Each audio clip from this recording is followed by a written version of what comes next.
These are the sports cards that I bought at the show here in Phoenix this past weekend, and why. Welcome to the channel, Sports Card Collectors, Investors, and Flippers. Today I'm going to be walking through each purchase that I made at the most recent show that I went to and why I made those purchases. But if this is the first time that you are stopping by this channel, first, thank you. You are joining a community of an amazing group of collectors who love to share their thoughts and generous comments in the comment section below. On this channel, I bring you sports card news, hobby analysis, graded card strategy, financial breakdowns, and of course, the ever so beautiful graded card mail days. So if this is content that you like, feel free to like and subscribe. And before I jump into the breakdown, I want to let everyone know that I have a massive consignment order with Probstein that is ending tonight. I'll be doing a video breakdown with the auction ending, as well as financial analysis for that auction. For those interested, there are some heavy hitters in this one for sure. So do not miss this one, as it will be an entertaining one. So with that, the show here in Phoenix was amazing. It was a great success. I had an amazing time interacting with folks who stopped by my table, and despite the limited inventory that I had, I sold enough items to make the setup well worth it, as well as being able to pick up a few key cards along the way that can make me a little bit of money. The show itself was mostly comprised of graded cards, and for many of you, you know that's not my forte. I like to buy raw, then grade, and then flip, while keeping some of the cool cards in my PC along the way. So without further ado, I want to jump to the cards. Let's get into the analysis of my purchases. Alright guys, so let's jump into the cards that I bought into a little bit more detail, and I want to explain exactly why I bought each card. So as you can see, I've got a little bit of variety here in the intro.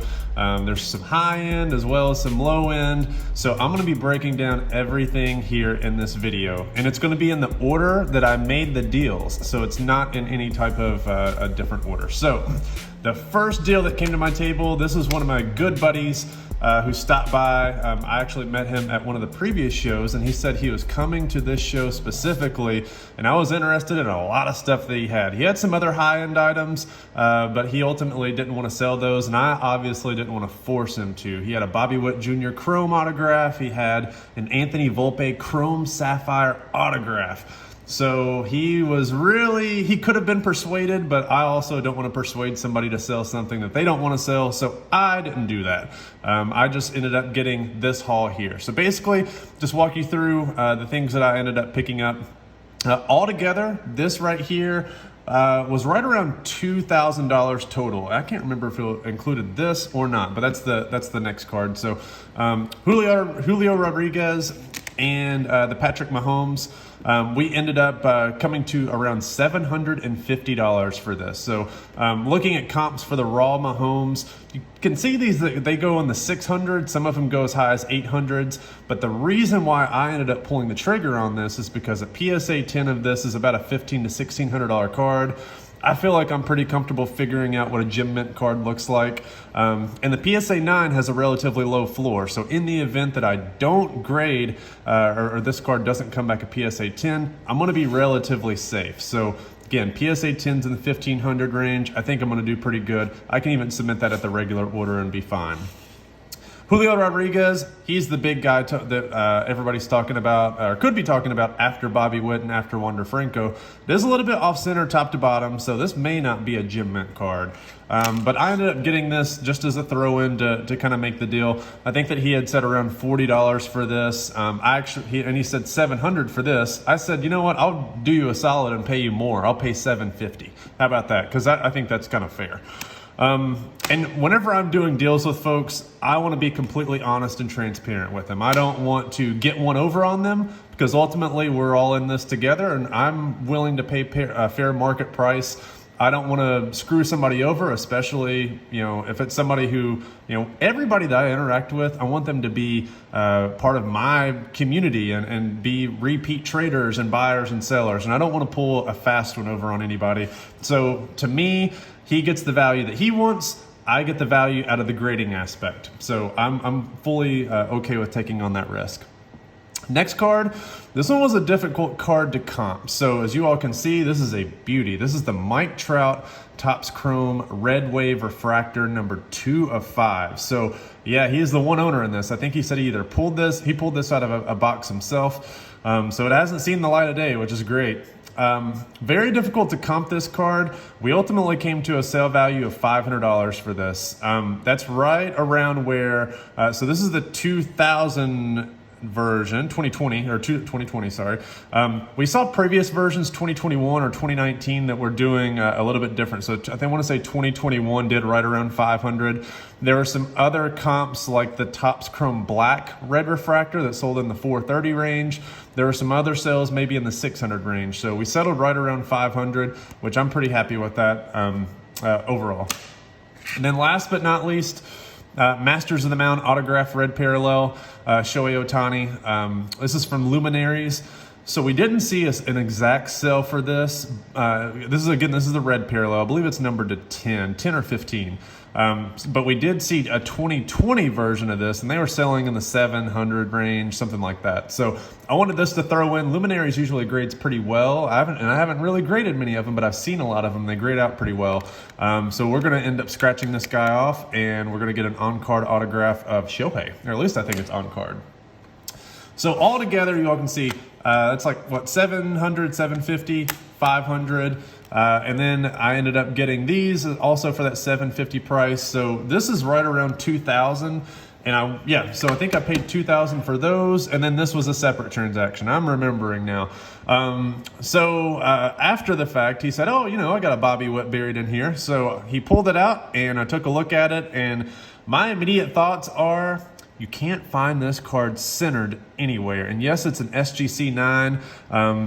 It still is one of the best centered examples that I have seen out there. Usually this card is very off-centered, left to right, as well as top to bottom. So to me, this is a good crack and resubmit candidate to PSA. So this is a card that I ended up picking up for $175 after we looked at some of the comps for Raw and what the 9s were going for.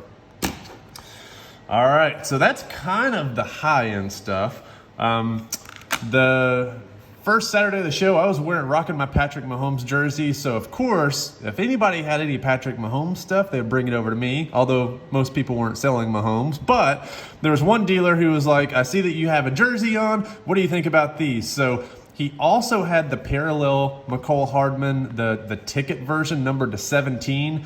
And I could not find a value on that at all anywhere that I was comfortable with paying. I ended up offering $60 just for that one. And it ends up being, that was a pretty low offer because there is one on eBay that's ended up going for right around 100.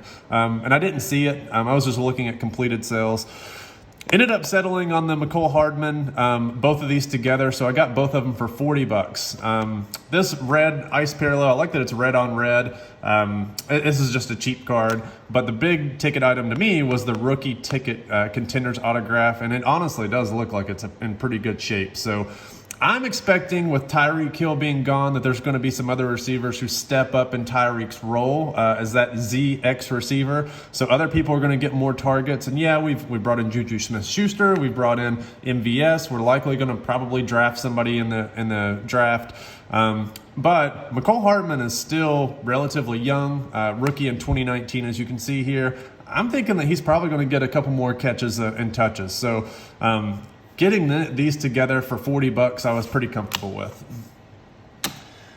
Next up, flamethrowers. Got a Joe Burrow. So this is the last day of the show. After I ended up putting all my stuff away, I walked around for a couple of hours, and I wish that I'd have done this earlier. I love going to the show floor and just buying stuff. So saw this. I actually sold a PSA 10 of this a couple of months ago. The exact same card, numbered to 50. I want to say I ended up getting around $500 or $600 out of it. So this is the parallel number to 50 from Phoenix Flamethrowers. Does have a corner ding right here, so it's probably not going to jam, but I ended up picking this up for $100, which I was pretty happy with. Next up, because I'm selling some high-end Bobbies, as you all saw, I wanted to pick up some Bobby Witts, and to come across a 2019 Leaf autograph number 35 for $100 on the last day of the show I'm like, man, I should have been walking around a lot sooner because I probably could have got a lot more good stuff out there. But yeah, on-card autograph, I don't know, man. To me, this is a no-brainer buy. I mean, and these typically grade out well, assuming surface is going to be fine. So we'll see how that one goes. I'm assuming PSA 10s will go over around 200 to 250 of that card, so that makes it a no doubt buy. Now we're getting into some pretty good stuff here. So as I went to the bathroom, I stopped by a show stopped by a table as soon as I came back in, and this caught my eye. So you really don't see this all that often, and 2012 Prism is something that's hot. And he also made note that he doesn't grade his cards, so even better, right? So I ended up getting this Tom Brady 2012 Prism for $60, and I got the Topps Chrome throw-in for an extra $10, so $70 total. Why did I buy this? PSA 9s of this card are in the 120 to 130 range, so a pretty solid floor. That means if this comes back a PSA 9, I'm pretty safe. PSA 10s are 450. So I can easily submit this at the economy level, and I will be in perfectly great shape. It's so funny.